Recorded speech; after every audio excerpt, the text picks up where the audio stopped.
there, Amarita Forager Chick here. How would you like to have some pine needle cookies? I know that sounds crazy, right? Well, this is going to be pine needle and orange cookies. Yummy. I can't wait to make them.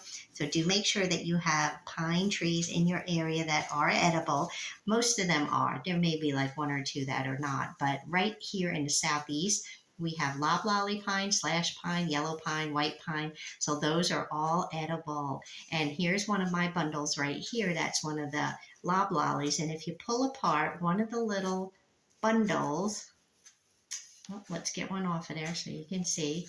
One right here, and you count the needles in there. There's 3 needles in each bundle. So that I do know is one of the edible ones. Just want to get you some pine needles, maybe about 1/4 cup of needles, up to 1/2 cup. I would start with 1/4 cup, and you can make a couple dozen cookies. So let's get to it. So the first thing you have to do here is chop your pine needles really fine. Cut them as small as you can. If you have a little spice grinder, you can use that. Mine broke, so I can't. But you want about, I would say about 2 tablespoons or so of the pine all cut up. And there we go. That's probably about two tablespoons.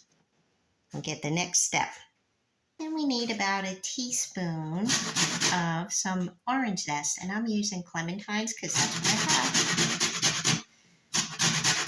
Going to take about 2 clementines. I already did one.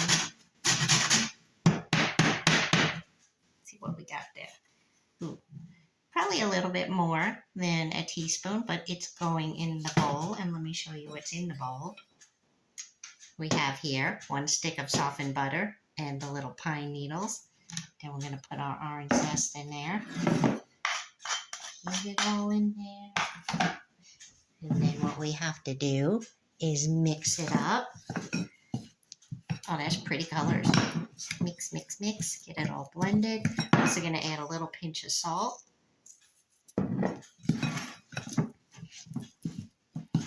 Mix it up. Mix, mix, mix. You know, that would be kind of good right now, as it is, as a compound butter. Having the orange zest in there and the pine needles, you could take this butter and then you could wrap it up in some wax paper, roll it into a log, stick it in the freezer, and then when you want some fancy butter like that on toast or on meat, vegetables, anything like that. There you go. Let me get that off of there. Scrape it off. To the butter mixture, we need to add 1/4 cup of sugar. Add that right in.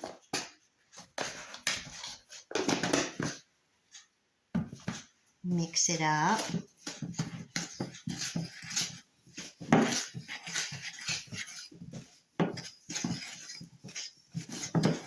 All nice and mixed and blended. And of course you could just put this in your regular mixer.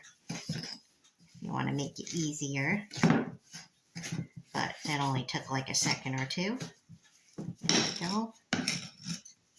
We got it all mixed up, and then to that we're going to add 1 cup of flour, but we're going to do a little bit at a time.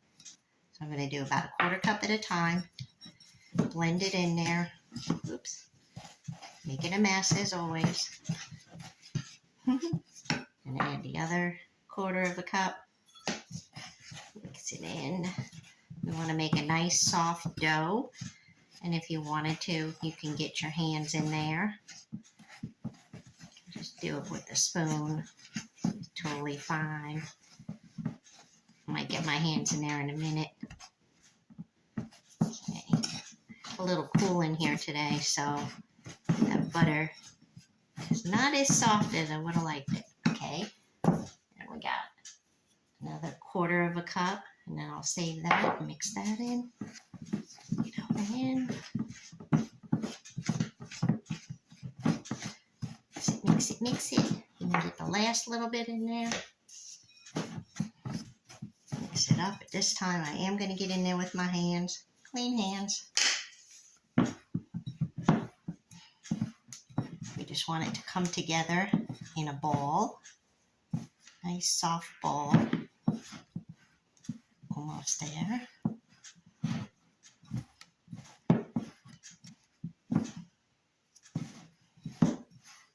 There we go. It's coming together. Stick it to my fingers.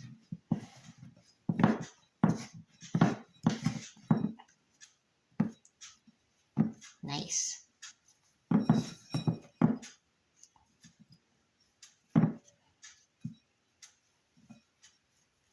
And I'm going to take this and put it between parchment and flatten it down. Actually, we're not going to flatten it down yet. I think I'm going to roll it into a log and get it nice and chilled before I cut it. There's our little ball. Okay, I'm going to take my little ball of dough here. Had some little scraps in there I needed to get in. I'm going to put it right in the center of this parchment paper. Just want to make sure it was coming together. There we go.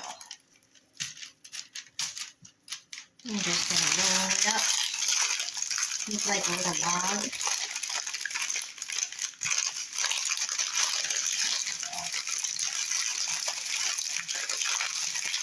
Making a small batch here. This one's going to make probably about a dozen and a half cookies. I'm going to go ahead and put this in the freezer just like this for 15 minutes. I'm back. I took out my log out of the freezer, and it's not as soft as I would have liked, so I'm wondering if I didn't mix it enough. It's pretty soft. I'm just going to mash it here just a little bit in the meantime and get it nice and soft, because with shortbreads, you do want them to be really soft when you're cutting them. I mean, you want them to be firm but soft, if that even makes sense, where it's not crumbly. So hopefully it's okay. I've done shortbreads before, and they're usually kind of foolproof.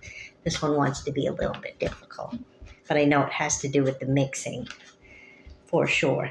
All right, so now I'm just going to take my knife and I'm going to cut them in slices.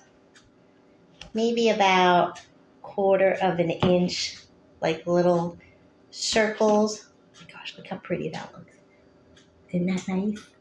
So I'm going to take those, going to cut them up. Don't know how many I'm going to get. I already have my oven preheated to 350, so it's ready to go. And I have a sheet pan over here that we're going to put these on in just a moment. And don't think I'm getting 2 dozen. I did a half recipe, the one that I gave you, and I'll put that in the description as well. Some of these are going to be like half moons. All right. So here's my pan. And we're going to put these cookies about 1 inch or so apart, because they are going to spread just a little bit. See how many we'll get on here. They're very pretty looking. And before I tasted the dough, I went ahead, because there's no eggs in there, it was so delicious. So I can't wait to see what they're like when they're cooked. Let's see, we got 12, 13, 14, 15, 16. Oh, there's a hunk of butter in that one. And if I mash this one up, I could make a number 17. This one's just going to be kind of like a little lump. It's not a slice. Let's see, squish that down. Oh, I'll try to fit this in right there. Well, I'll show you when they come out. You get to see what they look like. So pretty. Oh my goodness. There we go. Isn't that neat? All right, they're going in the oven for 10 minutes at 350.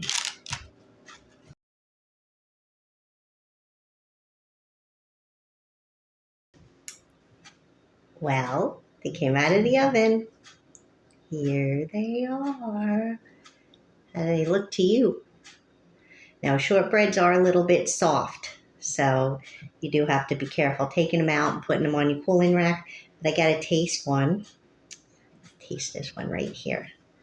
It's nice and flaky and soft. It's good.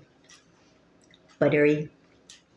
You taste the sweetness of the orange and a slight taste of the pine.